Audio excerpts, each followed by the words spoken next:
반갑습니다. 상추입니다. 전에 제가 극우와 극좌들이 파시즘으로 인해서 제한 조선족들이 이미지가 필요 이상으로 하락한 부분에 대해서 전달해 드린 적이 있습니다.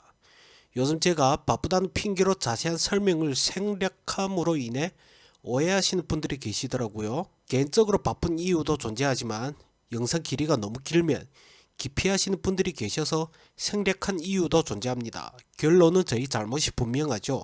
앞으로 영상 내용에 좀 더 충실히 하겠습니다.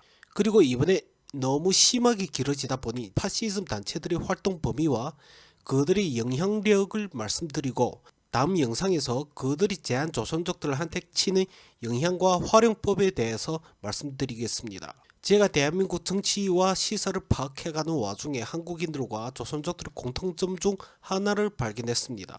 근데 웃기는 게 둘 다 무감각해요. 특히 정치와 시사 부분에 대해서 말이죠. 본인들 주변에서 발생되는 변화에 대해서 너무 무감각하다는 거죠. 매일같이 반복되다 보니 그런가 보다라고 느끼면서 어느 순간에 무감각해지고 어느 순간에 길들여지고 당연시하게 받아들이고 있다는 겁니다. 흡사 한국 사회에서 완전히 적응해서 한국 정부의 해줘를 외치다가 안돼 라는 답변을 들으면 한국 아들은 개새끼다 라고 욕하는 조선족들과 한국인들이 짱깨 라고 서슴없이 욕하다가 거기에 응답을 안하면 당연하게도 바퀴벌레 씹새끼들 엄마 없노 애비 없노 라고 당연하게 욕하는 인간들처럼 말이죠. 여기다가 맞받아서 욕하면 너무나 당연하게도 그렇게 싫으면 중국 돌아가 라는 대답이 인사말처럼 내뱉는 것과 같은 이치죠. 딴소리는 이만 끊을게요. 괜히 오해하시는 분들 계시겠네. 다시 얘기 돌아와서 극우와 극좌 성향에 대한 판단은 개개인의 입장이지만 그들이 일으키고 있는 파시즘이 대중들에게 끼치는 영향은 절대적인 것 분명합니다. 왜냐면 그들의 활동력은 무시 못한다는 거죠. 그리고 무엇보다 활동력 플러스 이미 선동이 너무나도 달인급이라는 겁니다. 선동은 극좌들이 한 수위인 것 분명하지만 극우들도 달인급인 건 사실입니다. 네가 이기냐 내가 이기냐 차이가 아니라 선동 방향성은 대중들을 향해 있으니까 말이죠. 보수 성향을 가지신 분들은 보수 진영은 데이터 기반으로 얘기를 하니까 선동이라고 할 수 없다 라고 생각하시거나 반박하실 분들이 분명히 계실 건데, 그건 정상적인 지지자들이거나 정치인들 한해서 그런 거 아닙니까? 극과 극은 통한다고 이 문장이 초기에 사용되었을 땐 다른 의미로 해석한다고 하지만 지금 와서는 둘 다 똑같다 라는 의미로 많이 사용되는 건 왜일까요? 극단적인 인사들은 성향만 제외하고 행동과 방식은 똑같고 그들의 지향점은 매한 가지이니까 똑같은 인간들로 취급되는 거죠. 많은 분들께서 이미 많이 무감각해지셔서 그런지 모르겠지만 저는 대한민국에서 일어나는 크고 작은 시위들은 극좌와 극우들이 시발점을 일으킨다고 봅니다. 간단하게 설명드리자면 시위가 잘못됐다는 게 아니라 크고 작은 시위들 중 저렇게까지 할 일인가 라고 느끼는 시위가 있지 않습니까? 그 선두를 보면 항상 극우와 극좌 인사들이 존재합니다. 큰 시위면 많은 참여자들이 존재하는 거고 작은 시위면 적은 참여자들이 존재한다는 차이일 뿐이죠. 단순히 그뿐일까요?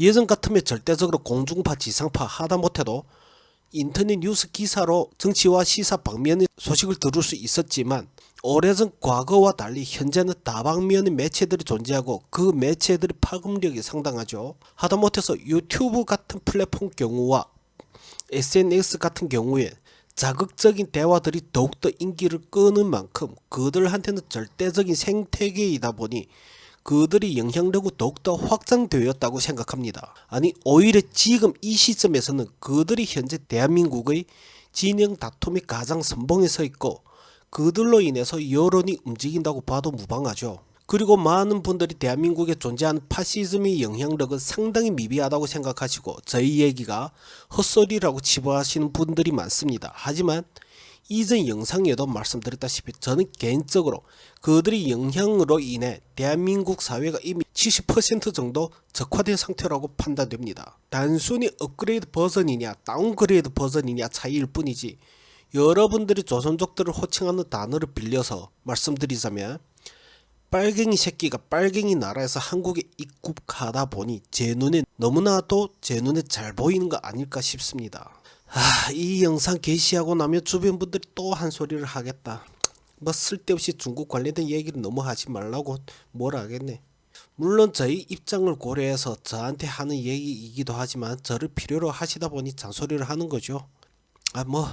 자, 여러분들이 네 눈에 뭐가 얼만큼 잘 보이냐 라고 물으신다면, 그렇게 민족심을 중요시하고 한국의 국뽕이 취해서 공중파 지상파에서마저도 K-팝이란 단어의 영광을 빌려서 K-방역, K-푸드, K-방산, K-바베큐, K-전자, K-어쩌고 저쩌고를 떠드는 대한민국에서 이념 다툼과 진영 다툼에서만큼 엄청난 이색적인 풍경이 펼쳐집니다. 한 가지 예시를 들자면 극우 진영에서는 친미, 친일, 친러 주장을 펼치는 걸 넘어서서 종미, 종일, 종러 수준에 가깝죠.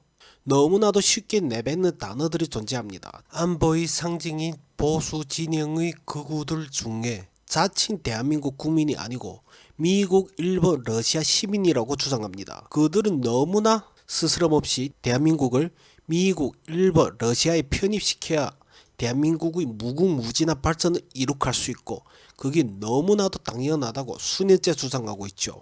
물론 요즘 러시아가 개처발리다 보니 러시아 뽕에 취한 인간들이 기가 좀 죽었습니다. 한번 잘 생각해 보세요. 불과 5년 전까지만 해도 어땠습니까? 그냥 근대사를 지들 멋대로 해석한 일뽕들이 아주 드물게 등장했고, 그들은 보수 진영에서마저도 조리돌림을 당하는 수준이었죠. 하지만 지금은 어떻습니까? 이쪽에 관심이 적으신 분들마저도 요즘 미친놈들 왜 이렇게 많지? 라고 느끼실 정도죠. 하지만 정치와 시사에 관심이 많은 분들은 무감각하시죠. 근데 그게 바로 허점입니다. 이미 이들이 세력화가 되었고 그들이 그 미친 주장에 정당성을 주장하기까지 합니다. 심지어 유튜브와 아프리카 같은 플랫폼에 우길기를 내걸고 활동한 인사들이 존재하죠. 단순히 돈 때문일까요? 돈 벌려고 해도 시장이 존재해야 하겠죠. 이해가 되시죠? 너무나 단순하게 생각하면 어느샌가 잠식을 당합니다. 자, 여기까지 극우들의 활동이죠. 그럼 극좌들의 주장은 어떨까요? 극우들에 비해서 밀리는 감이 있지만 이들 또한 이미 세력화가 되어 있죠. 극우들 사이에서 걔네들은 조선족들이다 라고 조선족 파리에 나서서 괘씸하고, 극좌 새끼들은 그걸 묵인하면서 활동하는 게 더욱더 개새끼들이고 얄밉지만, 아무튼 그들이 내거는 슬로건이 공정, 평등, 평화, 인류애, 동포애, 민족애 아닙니까? 근데 딴 거 다 집어치우고 그들이 동포의 주장은 김일성 물론이고 김씨 일가들한테만 한정되어 있죠. 그리고 거기에 따라가는 또 다른 슬로건 평화 아닙니까? 근데 그렇게 평화를 외치면서 김씨 일가들을 위해서인지 모르겠지만 미군 철수를 외치는 단체들이 너무나도 흔하게 보이고, 심지어 이들은 미군 철수를 외침과 동시에 중국 이미 해방군을 주둔시켜야 한다고까지 하죠. 최근 몇 년간 그 주장들을 그냥 조선족 파리로 넘어가면서 대수롭지 않게 생각하던데 이래서 보수들은 여론전에서 항상 진다니까. 제 눈에 미군 철수 단체들이 할 법한 소리인데 뭐만 하면 조선족 파리죠. 물론 그게 투표율과 지지율 상승에 많은 도움이 되긴 하지만 아무튼 이미 백두수호대 미군 반대 단체들이 숫자만 봐도 저는 이미 충분한 예시가 되었고 부가적인 설명이 필요 없다고 생각합니다. 근데 왜 이렇게 커지냐? 대중들은 그냥 에이 돈 받아 처먹으려고 또 지랄하네, 에이 정치 진영 싸움이 하루 이틀이냐, 에이 라고만 생각하니까 잠식 당하는 거죠. 맞습니다. 돈이든 정치 진영 싸움이든 초반에 누구나 다 정상이죠. 하지만 과몰입되고 과열되고 그게 반복되면서 악순환이 형성되고 당연히 덩치가 커지게 되고 그 덩치들이 하나 둘씩 알까기를 시작하니까 그게 바로 사회가 잠식 당하는 과정이고 결과입니다. 즉 다시 말하면 대한민국의 극단적인 정치 성향 소유자들이 이미 유명하거나 노출된 당사자들이 투표율로 분석하고 판단하면 안 된다는 겁니다. 그들의 활동 범위와 영향력을 바라봐야 된다는 거죠. 그렇게 따지면 보수와 진보 인사들이 왜 한국 노총과 민주노총을 감싸 안을까요? 그들이 투표율이 얼마나 나온다고 그들에게 비례대표 자리를 항상 남겨주면서 상전처럼 모실까요? 그 회원들이란 숫자에 집착하는 게 아니라 그들의 활동 범위와 영향 범위를 바라보고 받들어 모시는 거라고 생각합니다. 고로 제가 주장한 파시즘 범위가 이미 너무나도 쉽게 단순하게 생각하시는 여러분들이 예상 범위를 아득히 초월하고 있다는 거죠.